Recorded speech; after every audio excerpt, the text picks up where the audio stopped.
እዙ ድምፂ ራድዮ ኤረና እዩ።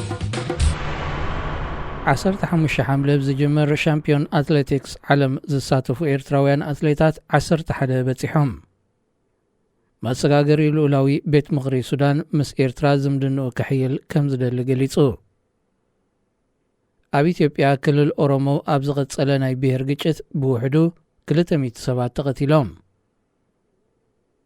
ኣርስታት ዜና ክትከታተሉ ጸኒሕኩም ክቡራት ሰማዕትና ዝርዝራት ይቕጽል።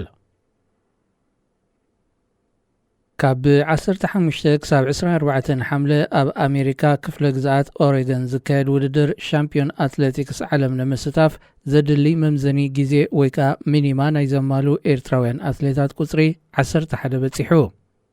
እቶም ናብዚ ንመበል 18 ጊዜኡ ዝሳለጥ ውድድር ሻምፒዮን አትሌቲክስ ዓለም ዘሳትፍ ትኬት ቆሪጾም ዘለዉ አትሌታት ኣብ ውድድር ማራቶን ደቂ ተባዕትዮ ኦሎምፒካውያን አትሌታት ግርማይ ገብረስላሴ፣ ህዝቅኤል ተወልደ፣ ዕቑበ ክብሮም፣ ጎይቶኦም ክፍለን፣ አትሌት ፊልሞን ዓንደን፣ ኣብ ውድድር ማራቶን ደቂ ኣንስትዮ ኦሎምፒካዊት አትሌት ናዝሬት ወልዱ፣ ኣብ ውድድር ጉያ እግሪ 10,000 ሜትር ደቂ ተባዕትዮ አትሌት ሃብቶም ሳሙኤል፣ ኣብ ውድድር ጉያ እግሪ 5,000 ሜትር ደቂ ተባዕትዮ አትሌት መርሃው መብራቶም፣ ኣብ ውድድር ጉያ እግሪ 3,000 ሜትር መሰናኽል ኦሎምፒካዊ አትሌት የማነ ገብረስላሴ፣ ኣብ ውድድር ጉያ እግሪ 10,000 ሜትር ደቂ ኣንስትዮ ኦሎምፒካውያን አትሌታት ራሄል ዳንኤልን ዶልሺ ተስፉኔን። ራሄል ዳንኤል ብዘይካ ውድድር 10,000 ሜትር ኣብ ናይ 5,000 ሜትር ርሕቀት እውን ክትወዳደር እያ። ኣብዚ ዝቕጽል 5 መዓልታት ዝኾነ ኤርትራዊ አትሌት ናብዚ ዓብዪ ውድድር ክእትዎ ዝኽእል ሚኒማን ተዳረኺቡ ቁፅሪ ኣብ መበል 18 ውድድር ሻምፒዮን አትሌቲክስ ዓለም ዝሳተፉ ኤርትራውያን አትሌታት ካብ 11 ንላዕሊ ክብክብል ተኽእሎ ኣሎ። እዞም ብኣሰልጠንቲ ሊቪንግስተን ኣብርሃምን በርሀ ኣስገዶም እናተመርሑ ድሮ ልምምድ ጀሚሮም ዘለዉ 11 አትሌታት ኣቐዲሞም ኣብ ውድድር አትሌቲክስ ዓለምን ኤርትራን ዝተፈላለየ ክብሪ ዝረኸቡ እዮም። መሰጋገሪ ልኡላዊ ቤት ምኽሪ ሱዳን ምስ ኤርትራ ዝምድንኡ ክሕይል ከም ዝደሊ ጀነራል ዓብደልፈታሕ አልቡርሃን ገሊጹ። እቲ ጀነራል ንኣምባሳደር ኤርትራ ኣብ ሱዳን ዒሳ ኣሕመድ ዒሳ ዝሓለፈ ሰሙን ኣብ ካርቱም ኣብ ዝርከብ ቤተ መንግስቲ ተቐቢሉ ኣብ ዘዘራረበሉ እዋን ነዚ ምግላጹ ኣገልግሎት ዜና ሱና ሓቢሩ።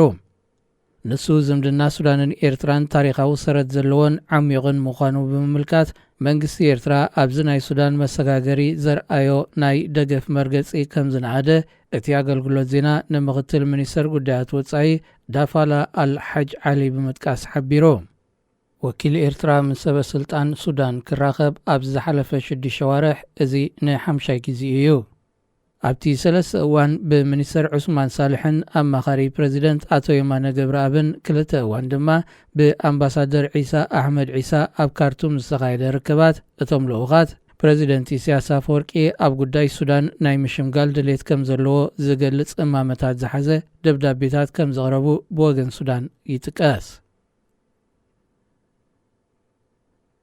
ኣብ ኢትዮጵያ ክልል ኦሮሞ ዞባ ምዕራብ ወለጋ ጊምቢ ዝተባህለ ከባቢ ኣብ ዝሓለፈ መዓልታት ኣብ ዝተኻየደ ግጭት ብውሕዱ 200 ሰባት ከም ዝተቐትሉ ዝተፈላለያ ማዕከናት ዜና ኣረጋጊፀን። ኣብቲ ግጭት ሓያሎ ኣባይቲ ክቃጸል እንከሎ ዋጉ ዘይተገመተ ብዙሕ ንብረት እውን ከም ዝዓነወ ተፈሊጡ። መብዛሕትኦም እቶም ዝተቐትሉ ተወላዶም ሓራ ዝኾኑ ሰላማውያን ነበርቲ ከባቢ ምዃኖም እዩ ዝጥቀስ ዘሎ። ሰበስልጣን ናይቲ ክልል ነቲ ቅትለት ዝፈጸመ ኣካል ግንባር ሓርነት ኦሮሞ ኦነግ ሸኔ እዩ ክብሉ ክወቕሱ እንከለዉ እቲ ግንባር በንጻሩ ኣብ ዝተኻየደ ኩናት ስዕረት ዝወረዶም ሓይልታት መንግስቲ ከም ዝፈጸምዎ ገሊጹ። ኮሚሽን ሰብኣዊ መሰላት ኢትዮጵያ ብወገኑ ነቲ መጥቃዕቲ ኦነግ ሸኔ ከም ዝፈጸሞ ብምእማት ኣብቲ ዞባ ተወሳኺ ግጭታት ከይውላዕ መንግስቲ ኢትዮጵያ ተወሳኺ ሓይሊ ከዋፍር ጸዊዑ። ድሕሪ እቲ ግጭት ሰራዊት መንግስቲ ናብቲ ከባቢ ከም ዝዋፈረ እኳ እንተተገልጸ ኣብ ምዕራብ ወለጋ ኣንጽላሊ ዘሎ ጸጥታዊ ስጋኣት ግና ኣሻኻሊ ከም ዘሎ ነበርቲ እቲ ዞባ ንማዕከናት ዜና ኣመልኪቶም። ኣብ ዝሓለፈ ቅንያት እውን ግንባር ሓርነት ኦሮሞ ምስ ዕጡቓት ጋምቤላ ብምውህሃድ ንርእሰ ከተማ ናይ ክልል ጋምቤላ ንምቁፅጻር ኣብ ዝተኻየደ መጥቃዕቲ ብውሕዱ 40 ሰባት ከም ዝቐትሉ ተሓቢሩ እዩ። ኣብ ክልል ኣምሓራ ሕግን ስርዓትን ናይ ምኽባር ወፍሪ ከካይድ ከም ዝወርሐ ዝገልጽ መንግስቲ ኢትዮጵያ ብዛዕባ እዚ ኣብ ክልላት ጋምቤላን ኦሮሞን ህይወት ኣማይት ሰባት ዘጥፍእ ግጭታት ዝኾነ መግለጺ ኣይሃበን።